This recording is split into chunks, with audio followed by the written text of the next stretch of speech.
अरे पार्था, मी जेव्हा तुला तत्वज्ञान सांगितलं तेव्हा मी योगारूढ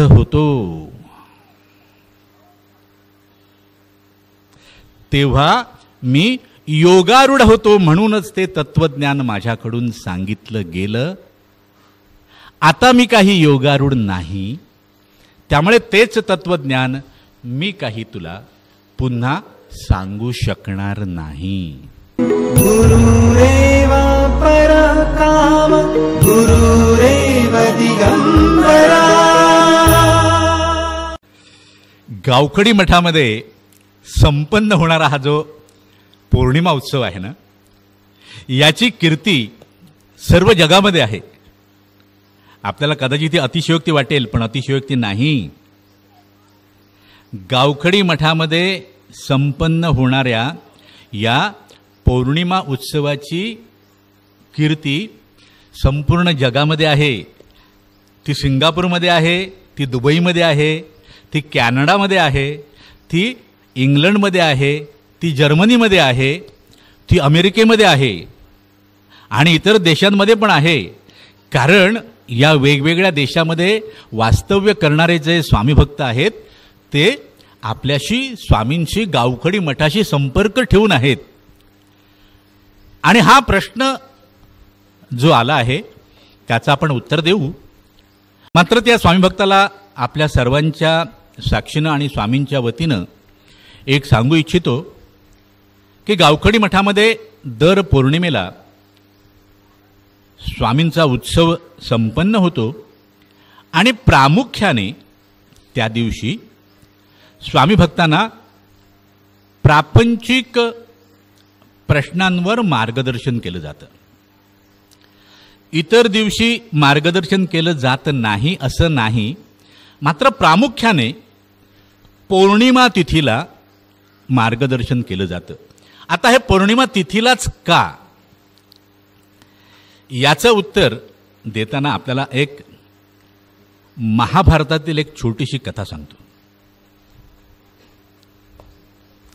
श्री स्वामी समर्थ.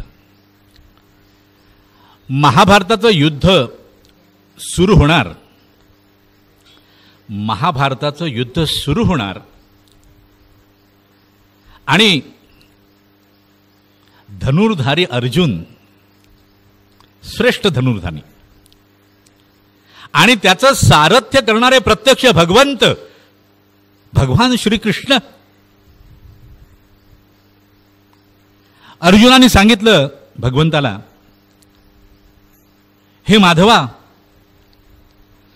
माझा रथ दोन्ही सैन्यांच्या मध्ये घेऊन ये.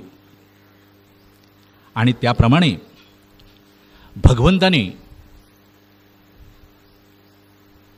अर्जुनाने म्हटलेला माझा रथ, तो रथ त्या रथाचं सारथ्य करणाऱ्या भगवंतानी कौरव सैन्य आणि पांडव सैन्यांच्या मध्ये आणून उभा केला. आणि अर्जुन कौरव सैन्याचं अवलोकन करतोय आणि त्याने पाहिलं कौरव सैन्यामध्ये त्याचे गुरुजन आहेत, आप्तइष्ट आहेत, त्याचे बंधू आहेत, त्याचे मित्र आहेत. मात्र त्या दिवशी ते सर्व त्याच्या विरुद्ध युद्ध करायला सज्ज झाले होते. आणि त्यांना पाहिल्यानंतर दोन गोष्टी घडल्या एकाच वेळी. एकाच वेळी दोन गोष्टी घडल्या अर्जुनाच्या अंतरंगामध्ये. अर्जुनाच्या अंतरंगामध्ये एक तर त्याचा अहंकार फार मोठ्या प्रमाणात जागृत झाला आणि दुसरी कुठली घटना घडली असेल तर त्याचं हृदय जे आहे, मन जे आहे, मन हे दुःखाने व्याप्त झालं. दुःखाने व्याप्त झालं. आपण म्हणाल ह्या दोन गोष्टी कशा काय घडल्या बाबा? कारण त्याचं मन दुःखाने व्याप्त झालं कारण त्याचा अहंकार बळावला. आपण म्हणा हे असं कसं? तर अर्जुनाला वाटलं की माझ्या समोर जे कोणी रती महारथी आहेत, माझे गुरुजन आहेत, माझे आप्त इष्ट आहेत, माझे बंधू आहेत, माझे मित्र आहेत, ह्यांना मारून मी जर राज्य प्राप्त करणार असेन तर राज्य ते काय कामाचं? आपण म्हणाल पण याच्यात अहंकार काय आला? तर यामध्ये अहंकारच आहे. सर्व दुःखांचं मूळ अहंकारच आहे, हे लक्षात ठेवा. सर्व दुःखांचं मूळ अहंकार आहे. जिथे अहंकार नाही तिथे दुःख नाही.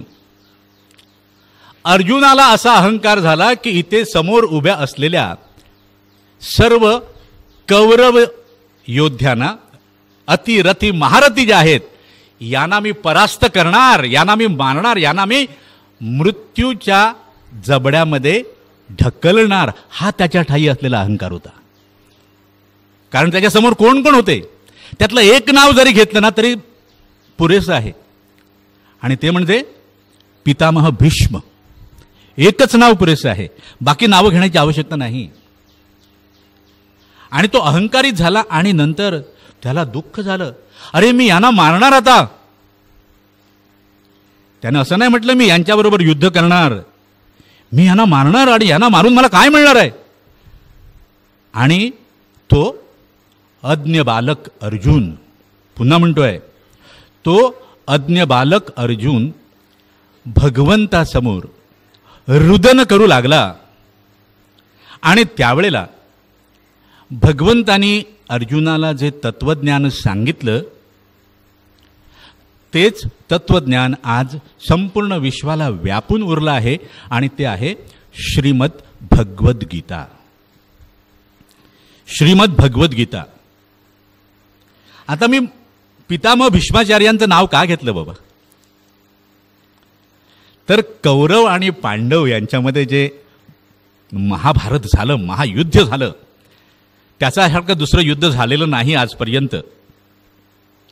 ते युद्ध जिंकलं कुणी? ते युद्ध जिंकलं कुणी? ते पांडवांनी युद्ध जिंकलेलं नाही, लक्षात ठेवा. अर्जुनाने ते युद्ध जिंकलेलं नाही, ते युद्ध जिंकलंय भगवंतानी, भगवान श्रीकृष्णानी. कारण त्यांना धर्म संस्थापित करायचा होता, त्यांना धर्म टिकवायचा होता या भूतलावर. कारण द्वापार युगामध्ये हे महाभारत झालं. द्वापार युगामध्ये अर्धा अधर्म आणि अर्धा धर्म, आणि द्वापार युगाचा अंत होत आला होता. त्यामुळे 3/4 अधर्म आणि 1/4 धर्म एवढाच शेष राहणार होता.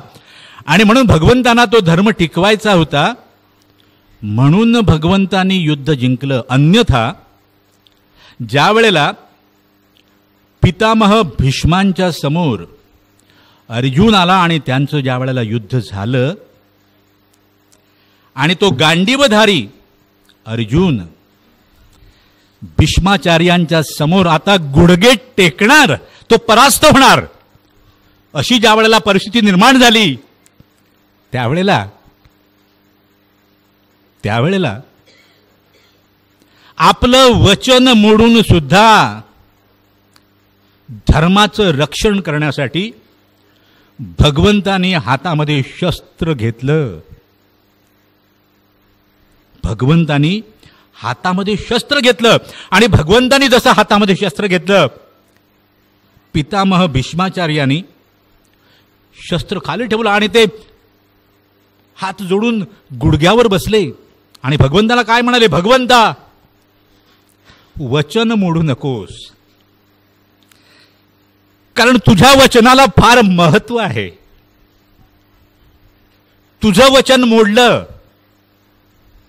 तर या विश्वामध्ये कोणाच्याच वचनाला काहीच किंमत उरणार नाही. लोक दैवतांवर देखील विश्वास ठेवणार नाहीत, कारण तू स्वतः परब्रह्म आहेस. स्वामी भक्त हो, त्यावेळेला जर भगवंतानी शस्त्र हातात घेतलं नसतं तर महाभारताचं युद्ध जे आहे त्याचा निकाल त्याच दिवशी लागला असता. पण भगवंत मध्ये आले आणि ते युद्ध त्याने जिंकलं. युद्ध त्याने जिंकलं आणि मात्र त्याचं फळ पांडवांच्या पारड्यात टाकलं, एवढंच.